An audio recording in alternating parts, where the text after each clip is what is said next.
கோவையில் போக்சோ வழக்கில் தலைமறைவாக இருந்த மதபோதகரை காவல்துறையினர் கைது செய்து சிறையில் அடைத்தனர். தென்காசி மாவட்டம் சாம்பார் வடகரை பகுதியைச் சேர்ந்தவர் 35 வயது ஜான் ஜெபராஜ்.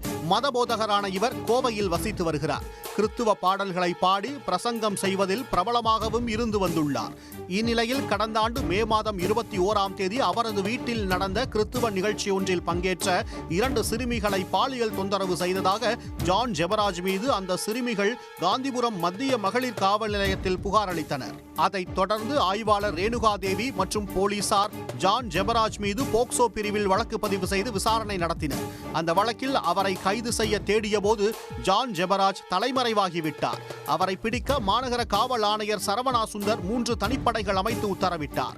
நெல்லை, தென்காசி, கன்னியாகுமரி மற்றும் பெங்களூரு உள்ளிட்ட இடங்களில் தனிப்படையினர் தேடி வந்தனர். அவர் வெளிநாடுகளுக்கு தப்பிச் செல்லாமல் தடுக்க விமான நிலையங்கள், துறைமுகங்களுக்கு லுக் அவுட் நோட்டீஸ் வழங்கப்பட்டது. இதற்கிடையே ஜான் ஜெபராஜ் முன்ஜாமீன் கேட்டு சென்னை உயர்நீதிமன்றத்தில் முன்ஜாமீன் கோரி மனு தாக்கல் செய்தது பரபரப்பை ஏற்படுத்தியது.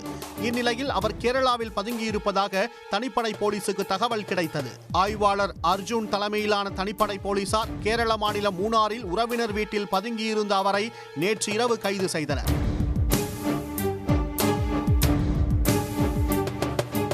இதையடுத்து அவரை கோவை காந்திபுரம் மத்திய அனைத்து மகளிர் காவல் நிலையத்தில் வைத்து விசாரித்தனர்.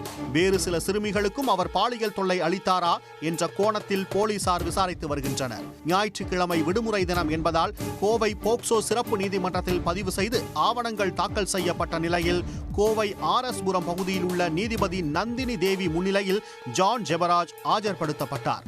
அதன்பின் அவர் கோவை மத்திய சிறையில் அடைக்கப்பட்டார். சிறுமிகளுக்கு பாலியல் தொல்லை அளித்த வழக்கில் தலைமறைவாக இருந்த மதபோதகர் ஜான் ஜெபராஜ் கைது செய்யப்பட்டது கோவையில் பரபரப்பாக பேசப்பட்டது. உடனுக்குடன் செய்திகளை தெரிந்து கொள்ள சன் நியூஸ் பெல் ஐகானை கிளிக் பண்ணுங்க.